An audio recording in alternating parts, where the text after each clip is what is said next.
सो है गाइस, कैसी हो यार आप सब। आई होप सब ठीक ही होंगे, बढ़िया ही होंगे। गाइस मैं भी ठीक हूँ, बढ़िया हूँ। सो गाइस, नया स्टोरी के पिछले पार्ट में हम लोगों ने देखा ही था कि यार यहाँ पे तो मानो हमारी उस छोटी सी बच्चा मतलब जॉय ने वो तो मानो अपनी माँ के बारे में यहाँ तक कि अपने बाप के बारे में भी सब कुछ जान चुकी थी, और इसीलिए वो अपनी माँ से उस आदमी के बारे में, अपनी उस गंदा सा बाप के बारे में सब कुछ जानना चाहती है, जिस पे उन्होंने साफ इनकार कर दी थी, सीधा मना कर दी थी कि नहीं बेटा, मैं तो उस पापी इंसान को हमेशा के लिए भूल चुकी हूँ। तो क्यों उसे याद करना चाहती है? हाँ, तो भी उसे भूल जा बेटा, तो भी उसे भूल जा और समझ ले ऐसा कोई पापी इंसान हमारी जिंदगी में कभी थी ही नहीं, और नहीं कभी लौट आएगी, कभी नहीं लौट आएगी। और अब से तू ही मेरी सब कुछ है। मैं तुझे खो नहीं सकती बेटा। तू मेरा है ही कौन? तू मेरी जीने की एकलौती बजाय है बेटा। तू ही मेरी सहारा है। तू अलावा मैं कैसे जीऊँ? मैं मर जाऊंगी बेटा, मैं मर जाऊंगी। तू मुझसे दूर कभी मत जाना बेटा, कभी मत जाना। जिसने जॉय ने भी प्रॉमिस कर दी कि हाँ माँ, मैं तुम्हें छोड़ के कहीं नहीं जाऊंगी, कभी नहीं जाऊंगी, कभी नहीं, कभी नहीं। तो क्या बोलो यार, ये दोनों ऐसे ही रोते हुए एक दूसरे को संभालने लग जाते। इन दोनों माँ बेटों ने काफ़ी ज़्यादा रो रही थी यार, दोनों ही बहुत ही ज़्यादा सैड थी, और ऐसे ये दोनों एक दूसरे को अच्छे से समझा बुझा के शांत कर दी। उसके बाद उन्होंने अपने बेटे को खुद ही मुस्कुराते हुए थोड़ा सा खिला पिला देती, और फिर बेड पे लेटा के उसकी सार पे हाथ फेरने लग जाती, और ऐसे उन्हें नींद आ जाती तो उन्होंने सो जाती, अपनी बेटी के ऊपर हाथ डाल के सुकून से। पर जॉय, ओह गॉड क्या बोलो, देखने में तो जॉय छोटी बच्ची थी, पर हरकतों से तो वो काफ़ी बड़ी थी। मतलब क्या बोलो यार, वो तो पहले से ही अपनी माँ को इतनी मुश्किल वक्त पे गुजरते हुआ देखा ना, इतनी ज़्यादा तड़पाते हुआ देखा ना, ओह माय गॉड क्या बोलो। पर अब जब उसे सब कुछ पता चला था ना कि उन्होंने काफ़ी अमीर आदमी थी, ऊपर से वो घटिया आदमी ने मेरी माँ को इतनी डांट दी, इतनी पेन दी, इतनी तकलीफ दी, मेरी माँ की इमोशंस के साथ खेला, उनके प्यार का, उनकी भरोसा का फ़ायदा उठाया। इतनी मुश्किल वक्त पे जब उनकी साथ देना चाहिए था, साथ तो दूर की बात है, उल्टा और तकलीफ दी और जलील किया, उनकी मान सम्मान नीलाम कर दी। यहाँ तक कि बड़ा सभा में अपनी वादा तोड़ के, उन्हें इनकार करके, कायर की तरह, चोरों की तरह मेरी माँ को अकेली छोड़ के भाग गई। छी, ओह गॉड, उसे तो बहुत हार्ड हो रहा था।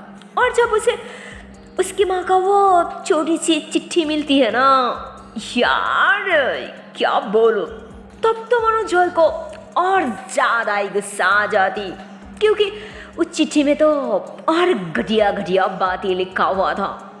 जब पढ़ने के बाद उससे कुछ ज़्यादा ही गुस्सा आ जाती कि मेरी माँ को इस तरह से गंदी गंदी गालियाँ दी।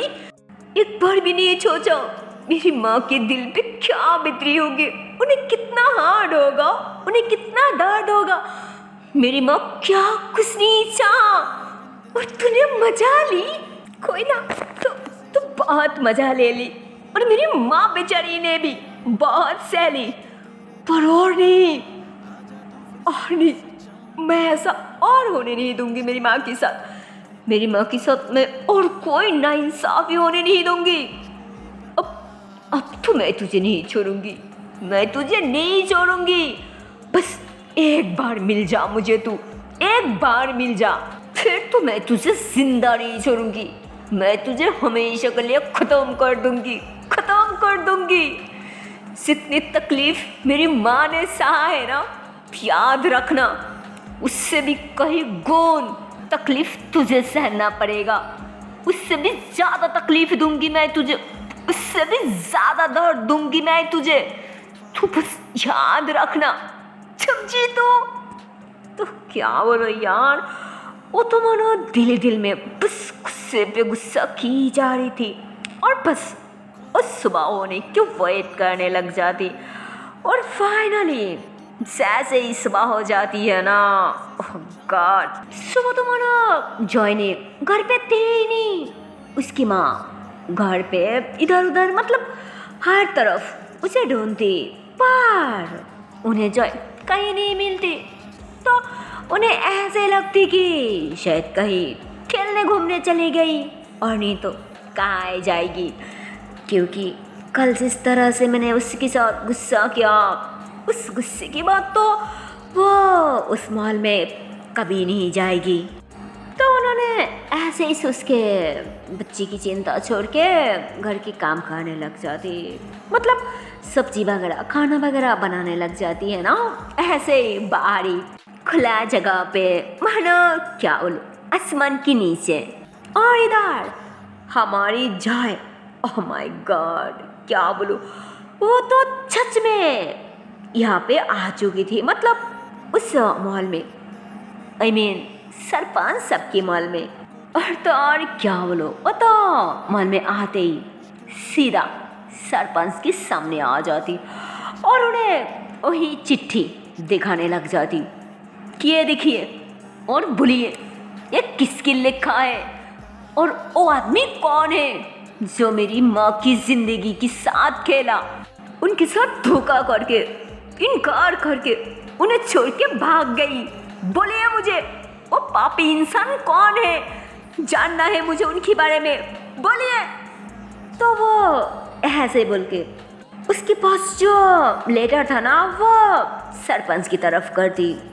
तो उन्होंने गुस्से से वो लेटर एकदम से फाड़ दी थी कि मैं किसी के बारे में कुछ नहीं जानती, कुछ नहीं जानती। तो जॉय ने चार झुका के वो लेटर को हाथ में ले ली थी और फिर कहती, हाँ झूठ, अब झूठ कह रही है, अब सरासर झूठ कह रही है, क्योंकि ये बात इस गांव में कोई जानती है या फिर नहीं जानती वो तो मुझे नहीं पता, लेकिन अब तो ये बात जरूर जानती है, जरूर, कि वो पापी घटिया आदमी कौन है, मुझे जानना है। बोले आप कौन है, कहाँ रहती है, और तो और उस पापी आदमी के नाम क्या है, अब आपको सब पता है, प्लीज बताइए मुझे, क्योंकि वो घटिया आदमी अपी की दोस्त हुआ करती थी ना, तो आपको तो सब पता है, अब सब कुछ जानती है।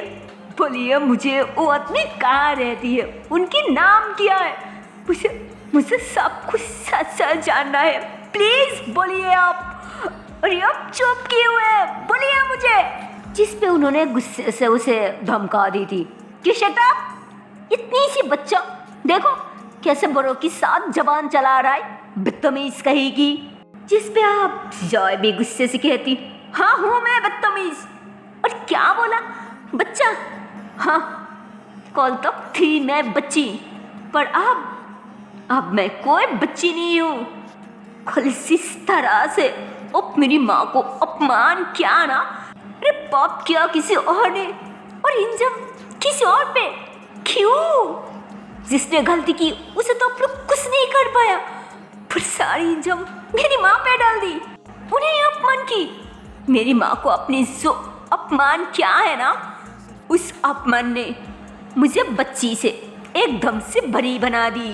अब से मैं मेरी माँ की डाल हूँ, मेरी माँ की जीने की बजाय हूँ, मेरी माँ की एकलौती सहारा हूँ। इतनी कुछ जानने के बाद भी अगर मैं अभी भी बच्चा रहा ना, तब तो आप लोग मेरी माँ को और ज़्यादा पूछते रहोगे, और ज़्यादा इंजाम देते रहोगे, और ज़्यादा जालिल करते रहोगे, तब तो शायद मेरी माँ एकदम से मर ही जाएगी ना।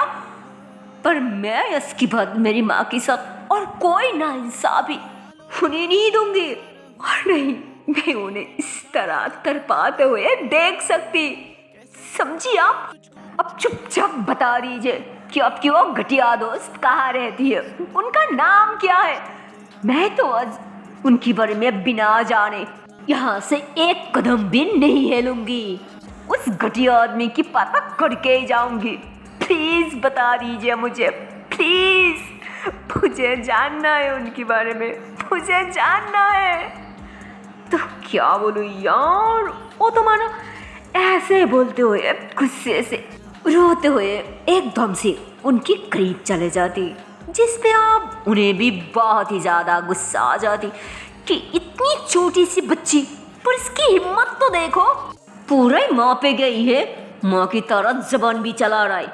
छोटी बिच्छू, इसे तो आज मैं मार मार के इसकी हड्डी पसली एक करके कोई नली में फेंक दूंगी ताकि कहीं जानवर के बोझ हो जाए। हाँ तो क्या बोलो यार, उन्होंने तो ऐसे बोल के सच में उससे मारने लग जाती यार। मतलब उस जॉय को, उस बेचारा को सच में एक डंडा उठा के बहुत ज़्यादा पिटने लग जाती, और भी उसकी बालों को पकड़ के। मतलब क्या बोलो यार, उससे बहुत ज़्यादा पीट रही थी, उसे थप्पड़ पे थप्पड़ मारी जा रही थी।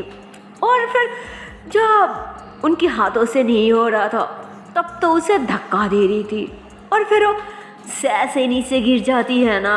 माय गॉड, क्या बोलूं, मानो तब तो उन्होंने उसे अपने पैर से पिसने लग जाती, उसे पैर से लात पे लात मारी जा रही थी, उसे इतनी ज़्यादा मारी थी यार कि क्या ही बोलूं, जिस पे तो अब बेचारा एकदम से चीखने लग जाती।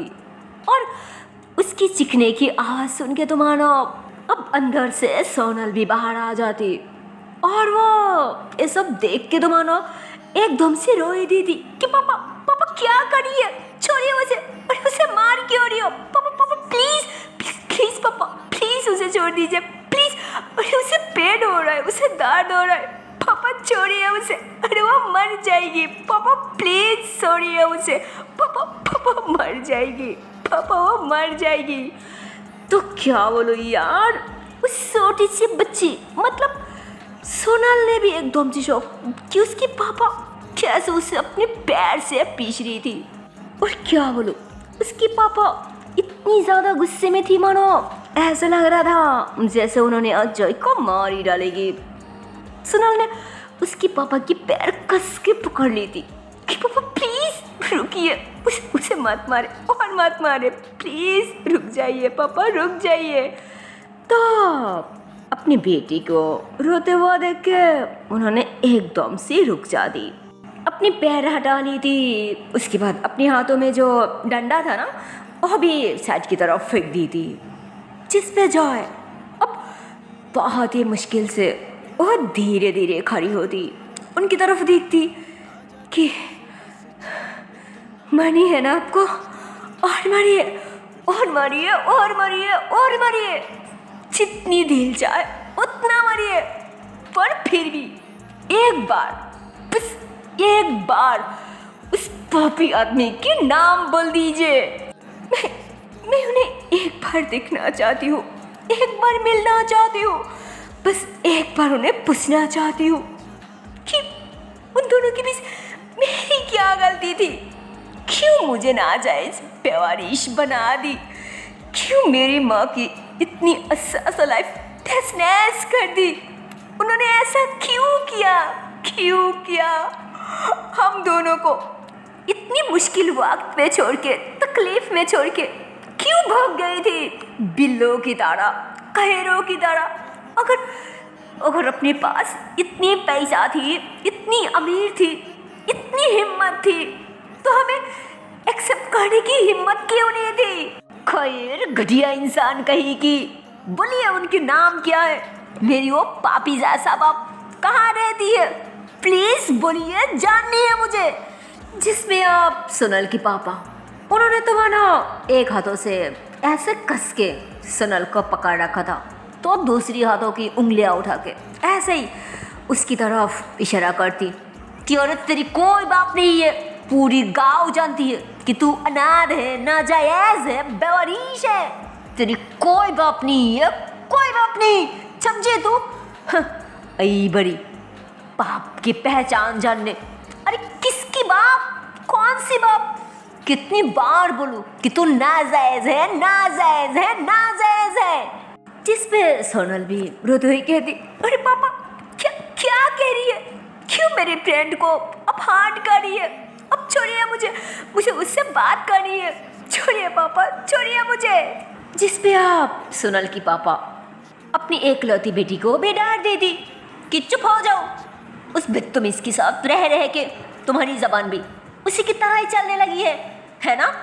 चुपचाप चलो मेरे साथ, हम यहाँ से जा रही हूँ, हमें यहाँ पे और नहीं रहना, ओके चलो। तो उन्होंने ऐसे बोल के सोनल की हाथ पकड़ के वहाँ से जाने लग जाती, और तभी जॉय ने उनके पैर पकड़ लेती कि प्लीज़ मत जाइए, सोनल प्लीज़ मत जाओ, अंकल एक बार बता दीजिए, मैं आपके पैर पकड़ दे हूँ, प्लीज़ अंकल, सिर्फ एक बार प्लीज़ बता दीजिए मेरे उस गंदीजा बाप के नाम, सिर्फ एक बार, मैं उसके बाद और कुछ नहीं जानना चाहूँगी, कुछ नहीं अंकल, कुछ नहीं, प्लीज़ अंकल प्लीज़। तो क्या बोलो यार, उस बेचारा छोटी सी बच्चा वो तो एकदम से पागल हो चुकी थी ना अपने पाप के नाम जानने के लिए, उनकी पहचान जानने के लिए। पर क्या बोलो यार, उन्होंने तो जय को कुछ भी नहीं बता दी यार, कुछ भी नहीं, उल्टा उसे और एक लात मार दी थी कि साले हरामखोर, नाजायज, तेरी बाप की कोई पहचान नहीं है, तेरी इतनी हिम्मत तो मेरे पैर पकड़ने आई है, छोड़ मुझे। तो उन्होंने ऐसे बोल के तो मानो फिर से गुस्से से और एक लात मार दी थी, जिस पे वो बहुत ही जोर से गिर जाती ही यार, क्या बोलो। और सोनल वो तो भागने लग जाती और भाग के जाके जॉय को उठाने की कोशिश करती कि फ्रेंड तुम ठीक तो है ना, तुम्हें लगी तो नहीं, उठो। तो वो ऐसे जॉय को खड़ी करने की कोशिश करती, पर तभी उसकी पापा जाके उसके हाथ पकड़ ली थी कि बोला ना हमें यहाँ से अभी जाना होगा, चलो मेरे साथ। तो उन्होंने ऐसे बोल के सोनल को ज़बरदस्ती खींचते हुए ले जाने लग जाती, जिस पे सोनल ने भी रोते हुए चिल्लाने लग जाती कि नहीं पापा छोड़िए मुझे नहीं जाना शहर में, मैं यही रहूँगी मेरे फ्रेंड के साथ, मुझे उसके साथ रहना है, मुझे उसके साथ खेलना है, मुझे नहीं जाना पापा, अगर आपको जाना है ना तो आप क्यों नहीं चले जाते, मुझे नहीं जाना, मुझे यही रहना है, मुझे इस गाँव में रहना है, मेरे फ्रेंड के साथ रहना है, मुझे नहीं जाना पापा, छोड़िए मुझे। जिस पे उसकी पापा गुस्से से कहती, क्या बोला, उसके साथ रहना है, उस बेवरिश नाजायज के साथ रहना है, अगर तू उसके साथ रहेगी ना तब सब की सब तुझे भी नाजायज और बेवरिश कहेगी, हमें यहाँ पे नहीं रहना, और मैं मेरी बच्ची को यहाँ छोड़ के कभी नहीं जाऊँगी, तुझे हर हाल में मेरे साथ ही चलना होगा, समझे तू, और नहीं तो मुझसे बुरा कोई नहीं होगा। बेटा मैं तेरी भलाई चाहती हूँ, तेरी अच्छी के लिए कह रही हूँ, चल मेरे साथ प्लीज़ बेटा, चल मेरे साथ। तो उन्होंने ऐसे बोलकर सोनल के हाथ पकड़ के उससे ज़बरदस्ती ले जाने लगती, जबकि सोनल जाना ही नहीं चाह रही थी, वो साफ इनकार कर देती कि मुझे नहीं जाना तो नहीं जाना, पर फिर भी उसके पापा मान ही नहीं रही थी कि मैं मेरी बेटी की ज़िंदगी ऐसे बर्बाद होते हुए नहीं देख सकती, इसलिए चलो मेरे साथ। तो उन्होंने ऐसे बोल के अपनी बेटी की भलाई के लिए उसे ज़बरदस्ती ले जाने लगती। इधर जाए, ओह गॉड क्या बोलो, बेचारा वो तो वहीं पे पड़ा हुआ था, वो भी चिल्ला के कह रही थी कि सोनल मत जाओ मुझे छोड़ के, सोनल मत जाओ, तुम मेरे फ्रेंड हो ना, तो मुझे छोड़ के क्यों जा रही हो, अंकल प्लीज़ उसे छोड़ दीजिए, और एक बार बता दीजिए, एक बार कि मेरी बाप कौन है, उनका नाम क्या है, उन्होंने कहाँ रहती है, प्लीज़ अंकल एक बार बता के तो जाइए, प्लीज़ एक बार बता के जाइए, मैं उसके बाद और कुछ नहीं जानना चाहूँगी, प्लीज़ अंकल प्लीज़। तो बेचारा ऐसे ही रोते हुए चिल्लाते हुए, मतलब वो तो अभी भी वहीं पे पड़ा हुआ था, क्योंकि उन्होंने उससे बहुत ज़्यादा पिटा था यार। और सच को तो बाद में जिस तरह से उसे धक्का मार के गिरा दिया था ना, माय गॉड, उसे तो बहुत ही ज़्यादा चोट लग चुकी थी, जिसकी वजह से वो सही से खड़ी भी नहीं हो पा रही थी। तो वो ऐसे ही चिल्लाने लग जाती। और इधर सोनल वो भी बहुत ज़्यादा रो रही थी कि पापा अब बहुत खराब हो, अब बहुत गंदी हो, बहुत गंदी, अब मेरे फ्रेंड को मारा, उसे डांटा, क्यों? मुझे नहीं जाना पापा, मुझे नहीं जाना, मुझे यहीं पे रहना है। अगर मुझे ले जाना चाहती हो ना तो मेरे फ्रेंड को भी ले जाओ ना, प्लीज़ पापा, मुझे उसके साथ रहना है, मुझे उसके साथ स्कूल में जाना है, उसके साथ खेलना है, मुझे अकेले नहीं जाना पापा, छोड़ दीजिए मुझे पापा, छोड़िए मुझे। पर उन्होंने कहाँ ही रुकने वाली थी, उन्होंने तो सोनल को गुस्से में गाड़ी में बैठा दी थी कि चुपचाप बैठ जाओ। उसके बाद उन्होंने खुद भी बैठ जाती और अपनी इकलौती बेटी को इस तरह रोते हुए देख के उन्हें भी बहुत ज़्यादा बुरा लगता। तो उन्होंने फ़ौरन अपनी बैग से उसकी वो प्यारी सी जो डॉल था ना वो निकाल के दी थी कि लो इससे खेलो, ये तुम्हारा प्यारा है ना, अरे ये तो मेरी बच्ची की बहुत फेवरेट डॉल है, लो इससे बात करो, इससे खेलो। और नहीं तो इतनी प्यारा सा डॉल ने बुरा मान जाएगी, गुस्सा हो जाएगी ना, लो अरे मेरा परी जैसी शहजादी, लो बात करो इससे, खेलो इसके साथ। हाँ ड्राइवर चलो। तो उस ड्राइवर ने भी फ़ौरन गाड़ी स्टार्ट कर दी थी। तो यार क्या बोलो, उन लोगों की गाड़ी तो वहाँ से सच में चलना स्टार्ट कर दी थी, जबकि जॉय को तो सच में कुछ भी नहीं पता चला था। वो तो बेचारा अभी भी वहीं पे बेहोश पड़ा हुआ था और अभी भी क्या बोलो उसकी कानों में वही आवाज़ आ रही थी कि तू बेवरीश है, तू नाजायज़ है, तू नाजायज़ है, तू नाजायज़ है, तेरी बाप की कोई पहचान नहीं है, ना ही उनका कोई नाम पता है, तू नाजायज़ है, तू बेवरीश है, तेरे बाप की कोई पहचान नहीं है। तो क्या बोलो यार, वो तो मानो ये सब सुन के एकदम से पगला जैसा हो जाती और चिल्ला के खड़ी हो जाती, और ऐसे ही खड़ी होती है ना तो इधर उधर देखने लग जाती है। बट क्या बोलो वहाँ पे तो कोई भी नहीं थी यार, कुछ भी नहीं था, ना सोनल, ना उसका पापा, ना वहाँ की कोई नौकर वाकर, और नहीं उन लोगों की गाड़ी। और तभी अचानक उसकी नज़र रास्ते में उन लोगों की गाड़ी में पड़ती, जिस पे वो उस चलते हुआ गाड़ी के पीछे ही भाग पड़ती। क्या रे रुकिए, कहाँ जा रही हो? सोनल रुक जाओ, सोनल कहाँ जा रही हो? अंकल अंकल प्लीज़ रुक जाइए, मुझे बता के तो जाइए, प्लीज़ अंकल रुकिए, अंकल रुकिए। पर क्या है बोलो बेचारा कितनी देर भागती और कैसे ही कहाँ उस चलता हुआ गाड़ी को रुक पाती। वो गाड़ी तो वहाँ से कब की निकाल चुकी थी, मतलब वहाँ से काफ़ी दूर जा चुकी थी, पर फिर भी वो अभी भी भाग रही थी। बेचारा क्या करे क्या ना करे, मतलब इतनी रिक्वेस्ट करने के बाद भी, इतनी मार खाने के बाद भी, इतनी गालियाँ सुनने के बाद भी, मतलब उसे कुछ नहीं पता चला था यार अपने उस घटिया बाप के बारे में, और ऊपर से तो एकलौते फ्रेंड को भी खो दिया। और इधर सोनल वो भी बहुत ही ज़्यादा सैड थी, उसे भी बहुत ज़्यादा रोना आ रहा था अपने फ्रेंड के लिए, और उसने तो अपनी फेवरेट सी उस डॉल को चलते हुआ गाड़ी से, मतलब उस रास्ते में ही फेंक दी थी, उस डॉल को वहीं पे छोड़ के जाती जॉय के लिए, अपने फ्रेंड्स के लिए, ताकि वो भी मेरी तरह ही मुझे कभी भूल ना जाए।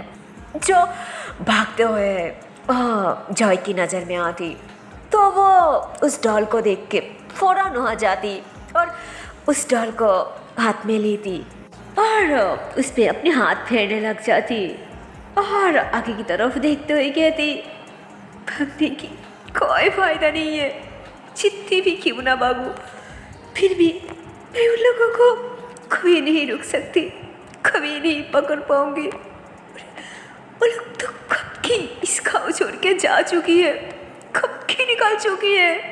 मैं क्या करूं, मैं क्या करूं। सोनल, तुम भी मुझे छोड़ के चली गई, तुम भी। क्यों क्यों? तो क्या बोलो यार, जॉय तो रोते हुए उस डॉल को अपनी सीने से लगा ली थी यार। मतलब क्या बोलूं, बेचारा को कुछ भी नहीं मिला था यार ना। अपने फ्रेंड्स वो भी तो उससे छोड़ के जा चुकी है, और तो और खस करके अब की वो बदतमीज पिता के बारे में भी उससे कुछ भी नहीं पता था यार। मतलब उनसे कुछ भी नहीं मिला, और जिससे पता करना था अब तो वो भी इस गाँव छोड़ के जा चुकी है। तो फिर बेचारा अब करे तो करे क्या। मतलब जिससे थोड़ा सा उम्मीद थी, जिनसे कुछ जानना पाती थी, वो तो बहुत ही कोशिश कर रही थी, पर क्या करे, वो तो कुछ भी नहीं जान पाया। तो इसलिए वो बहुत ही ज़्यादा सैड हो जाती, वो बहुत ही ज़्यादा मनो टूट जाती, वो बहुत ही ज़्यादा रोने लग जाती कि अब मुझे यहाँ रहने की क्या है फ़ायदा, यहाँ रह के मैं क्या करूँ। मुझे यहाँ पे नहीं रहना, यहाँ से मुझे कुछ नहीं मिलेगी, कुछ भी नहीं, सिवाय वही दर्द, वही पेन, वही बातें, वही आवाज़ कि मैं नाजायज़ हूँ, मैं बेरिश हूँ, मैं नाजायज़ हूँ, मैं बेरिश हूँ। ना मेरी बाप की पहचान है और नहीं उनके नाम पता है। बहुत हो गया, पर और नहीं। अगर मुझे ज़िंदगी में आगे बढ़नी है, अमीर बनना है, बड़ी होनी है, मेरी माँ का दुख दर्द बांटनी है, तब तो मुझे कुछ बनना ही होगा। वो भी वैसा नहीं, बहुत बड़ा आदमी बनना होगा, मुझसे बहुत अमीर बनना होगा। और अगर मुझे अमीर बनना है तब मैं यहाँ क्या करी हूँ?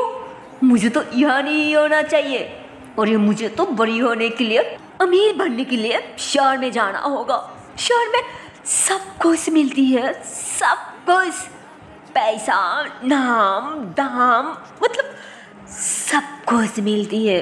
और मुझे भी बड़ी होनी है, बड़ी आदमी बननी है, वो भी बहुत बड़ा आदमी, इतना बड़ा आदमी कि जिन जिन लोगों ने मेरी माँ को बेइज्जत किया ना, मेरी माँ की मान सम्मान, मेरी माँ की इमोशंस के साथ खेला ना, वो सब की सब मेरी पैर के नीचे, मेरी माँ की पैर के नीचे झुक जाए। हाँ, मैं इतना बड़ा अमीर बन के दिखाऊंगी। और इसीलिए आज से मेरा ठिकाना भी वही शहर ही होगी, उसी शहर में जहाँ पे मेरा पहचान की सब रहता है, सब की सब। मेरा उस फ्रेंड भी, मैं आ रही हूँ सोना, मैं आ रही हूँ। तो क्या बोलो यार, चाहे तो ना ऐसे बोल के सच में वो अपनी माँ को बिना बताए और बस अपनी गाँव के अच्छे से देखने लग जाती। उसके बाद मन उससे अचानक एक एक करके सब कुछ याद आने लग जाती। उसकी माँ के साथ मस्ती वगैरह, उसकी माँ उसे कितनी प्यार से डांटती थी, बाद में प्यार भी करती थी, प्यार से खाना खिलाती थी, उसे लोरी सुना के सुला दी थी। मतलब उससे अपनी माँ की सब कुछ याद आने लगती। और फिर सोनल की बात भी उसे याद आने लगती। उसने क्या बोला था कि अरे फ्रेंड कभी किसी को भूल नहीं जाती, तुम भी मुझे कभी मत भूल जाना, और मैं भी तुम्हें कभी नहीं भूलूंगी, क्योंकि मैं तुम्हें सच्चा फ्रेंड्स मानती हूँ। और फ्रेंड्स के नाते ही कह रही हूँ, तुम भी मुझे गलती से भी कभी भूल मत जाना। अगर भूल गई ना तो याद रखना, मुझसे बुरा कोई नहीं होगा, समझिए ना पागल बुद्धू। तो वो ऐसे ही उसके अचानक आंखें बंद करके कहती, नहीं सोना, मैं तुम्हें कभी नहीं भूल सकती, कभी नहीं, क्योंकि मैं भी तुम्हें सच्चा फ्रेंड्स मानती हूँ। मैं तुम्हें कभी नहीं भूलूंगी सोना, कभी नहीं। उसके बाद वो आंखें खोलती और आंसू पूछती, क्योंकि वो रो रही थी यार, बेचारा बहुत ज़्यादा रो रही थी। उसके बाद वो बस स्टेशन की तरफ भागने लग जाती और सब कैसे ट्रेन पकड़ लेती, क्योंकि बेचारे के पास एक भी पैसा नहीं था ना, तो कैसे जाती, इसलिए वो ट्रेन पे चुपके से उठ जाती। उसके बाद वो सच में मतलब कुछ ही घंटे में वो शहर में आ जाती। और शहर में आने के बाद तो मानो वो काफ़ी जगह पे मतलब वो आसपास जो छोटी छोटी चाय की दुकान वगैरह, छोटी छोटी होटल वगैरह था ना, वहाँ पे घूमती रहती है कि शायद हमें कोई काम मिल जाए। पर ऐसा कुछ नहीं होता यार, उसे कोई काम ही नहीं मिलती। और कैसे मिलती, वो भी तो एकदम छोटी बच्ची थे ना, क्योंकि उसकी उम्र भी तो ज़्यादा नहीं था, ये 12 या 13 साल की बच्ची थी। वो काफ़ी देर तक इधर उधर घूमते रहती है, अब भागते रहती है। और अब तो मानो शाम भी हो जाती, मतलब शाम क्या यार, शाम से भी ज़्यादा, मानो 6 या 7 बज रही थी। और अब तो मानो उसे बहुत ही ज़्यादा भूख भी लग रही थी, क्योंकि बेचारा पूरी दिन भूखी थी और सुबह भी घर से कुछ भी नहीं खाया था। वो ऐसे ही अपनी माँ को बिना बताए घर से निकाल चुकी थी। और अब तो मानो वो गुस्से में ऐसे शहर तक आ चुकी थी। तो वो ऐसे ही अपनी पेट पकड़ के एक होटल की साइड पे ऐसे ही बैठा हुआ था ना, दर्द के मारे, क्योंकि उसे सच में कुछ ज़्यादा ही भूख लगी थी यार। इसलिए वो वहीं पे बैठे बैठ के मतलब एक होटल के सामने बैठे बैठ के होटल की खाना वगैरह देख रही थी। और तभी अचानक उस होटल में 2-4 आदमी आ जाती है ना, हाथ में गान और चाकू वगैरह लेके कि रात होने को आ रही है, अभी तक हफ्ता नहीं मिला क्या बे, क्या बोला था कि शाम से पहले ही हफ्ता पहुंच जाना चाहिए, पर अभी तक ना हफ्ता पहुंचा और नहीं कोई बात ही, मतलब कुछ भी नहीं क्या बे, हाँ बात चरबी जम गई क्या।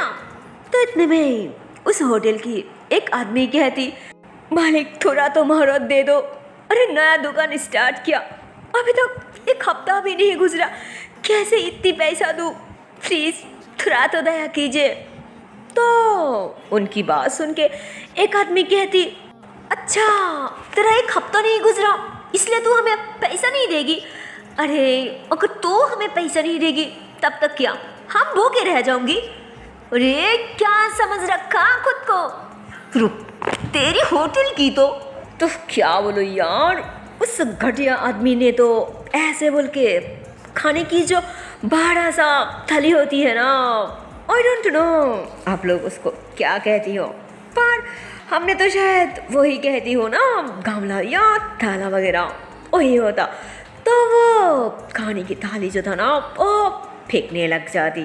अभी बाहर की तरफ तो जॉय ने तो बाहर ही बैठा हुआ था ना, जिसपे वो खाने की थाली देख के एकदम से पका लेती। तो वो लोग बाहर आती और जॉय को कहती, तेरी इतनी हिम्मत, अरे हमने फेंका खराब करने के लिए, पर तूने, तेरी इतनी हिम्मत कि हमारी फेंका हुआ खानों को तूने पका ली, किसने बोला बे तुझे खाना पकाने के लिए, हाँ मैं कह रही हूँ फेंक इसे, हमें इसे खराब करना है, समझे तो फेंक नीचे। जिस पे जॉय कहती, नहीं खाने को अपमान करना पाप माना जाती है, माँ ने सिखाया मुझे, आपको किसी ने नहीं सिखाया, अरे अब कितनी बड़ी हो फिर भी किसी ने नहीं सिखाया क्या, छोड़ो कोई ना, ऊपर वाला माफ़ कर देगी, ठीक है। तो वो ऐसे बोल के खाने को ऐसे साइड पे रखने वाली होती, पर इतने में ही वो आदमी गुस्से से ऐसे गान निकलती कि माँ की बिल्ली, तेरी इतनी हिम्मत, तू सिखाने आई है मुझे कि क्या पाप है और क्या पुण्य है, छोटी बिल्ली कहीं की, रुक तेरी तो वो आदमी ऐसे बोल के मतलब उन्होंने सीधा जॉय की साठ पे गांड बंद कर दी और फिगर दबाने वाली होती।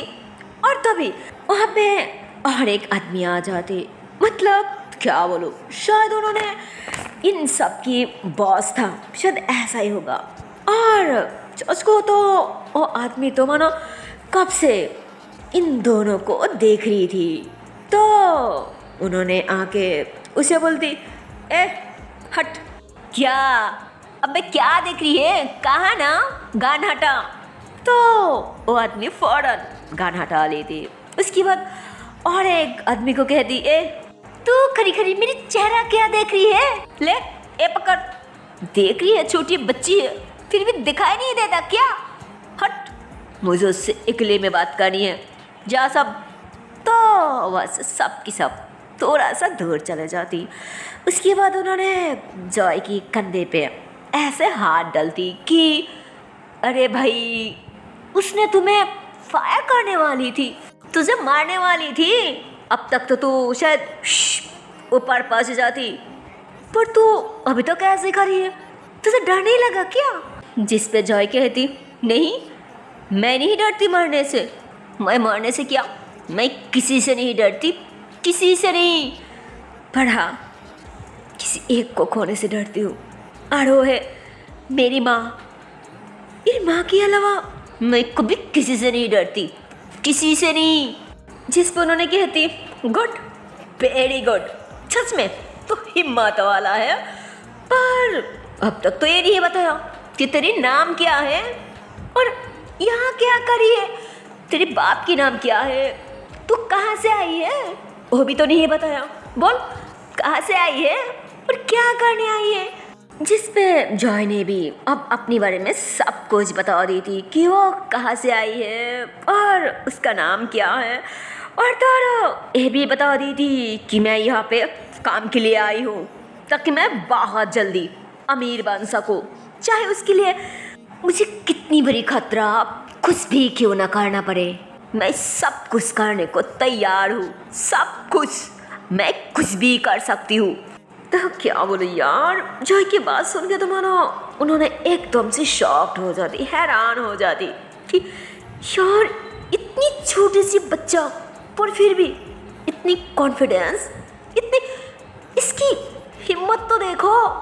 तो उन्होंने ऐसे ऐसे उसकी कहती, हाँ बात तो तेरी सही है, पर निशाना क्या, वो भी तो सही है ना, या फिर वैसे ही फजल की भाव खा रहा है, वैसे टाइम वेस्ट कर रहा है ना? अरे तू बच्ची है, तू क्या कर सकती है, तुझे कुछ नहीं होगा। हाँ तो क्या बोलो यार, उन्होंने दोनों तो ऐसे ही बातें कर ही रही थी, और तभी किसी ने उस आदमी पे शायद फायर करने वाली थी, उन्हें मारने वाली थी, जिस पे अचानक उन पे जॉय की नज़र चले जाती। और जॉय वो तो अचानक उस आदमी की कमर पे जो चाकू था ना, वो निकल के वो सीधा उस आदमी की तरफ फेंक दी थी। और भाई साहब उस चाकू तो मानो सीधा जाके उस आदमी की हाथ पे लग जाती, जिस पे वो आदमी फायर करना तो दूर की बात है, उन्हें मारना तो दूर की बात है यार। उन्होंने तो अपने हाथ पकड़ के ऐसे चिल्लाते हुए भागने लग जाते कि छोटी बिल्ली, मैं तो तुझे बाद में देख लूँगी। हाँ तो वो आदमी ऐसे बोल के वहाँ से फौरन भाग जाती। और क्या बोलो यार, ये सीन देख के तो मानो वो आदमी जॉय पे एकदम से फिदा हो जाती कि अरे मेरी लाल, तू मेरी जान बचाया, अरे मेरी लाल, उससे तो मैं तेरी कुछ नहीं, और तू मेरी बाप जरूर है। हाँ, और सच को तो बिल्कुल तेरी तरह एक शेर की जरूरत थी मुझे, जिसके अंदर सिर्फ आग ही आग है, बारूद है, जो किसी से नहीं डरती, किसी से नहीं। और मुझे लगता है तू मेरा वो शेर है, असद तू ही मेरा शेर, आ मेरे साथ। अरे तू तो मेरे दिल जीत लिया, दिल। असद तू मेरा लाल है, तू मेरा लाल। अरे असद मेरी हर काम तू करेगी, सारी बड़ी बड़ी चालान, बड़ी बड़ी डिलीवरी तेरी हाथों से होगी। क्या तू संभाल पाएगी ना मेरी काम? करेगी ना मेरी काम? बोल, मानेगी मेरी बात? राजी है ना? देख, अच्छे से सोचना, बाद में मुकर मत जाना, क्योंकि इस काम में जितनी ज़्यादा पैसा है ना, उतना ज़्यादा खतरा भी है, उतनी ज़्यादा प्रॉब्लम भी है, मुसीबत भी है।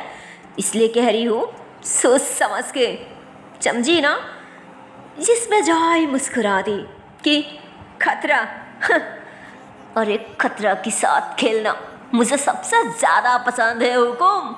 अब तो बस ऑर्डर कीजिए, बाकी सब मैं देख लूँगी। तो क्या बोलूँ यार, यहाँ पे तो माना जाने उस हुकुम जैसा एक बहुत बड़ा क्रिमिनल के साथ, मतलब बहुत बड़ा माफिया के साथ जुड़ जाती, उनके साथ हाथ मिला लेती, वो भी सिर्फ और सिर्फ पैसा के लिए, अमीर बनने के लिए, अपनी माँ का हर दुख हर दर्द हमेशा के लिए ख़त्म करने के लिए, अच्छा सा एक लाइफ के लिए। सो हे गाइस, इसके आगे की पार्ट देखते हो नेक्स्ट वीडियो पे, और देखते हो इसकी आने वाली पार्ट में क्या होगा। तब तक के लिए टाटा बाय बाय। पर जाने से पहले एक छोटी सी रिक्वेस्ट है यार, अगर वीडियो को अभी तक लाइक नहीं किया, शेयर नहीं किया, तो किस्मत किधर ही है यार, जल्दी से लाइक कर दो, शेयर कर दो, और चैनल को कर दो subscribe. Okay tata and bye bye, so take care guys, bye bye.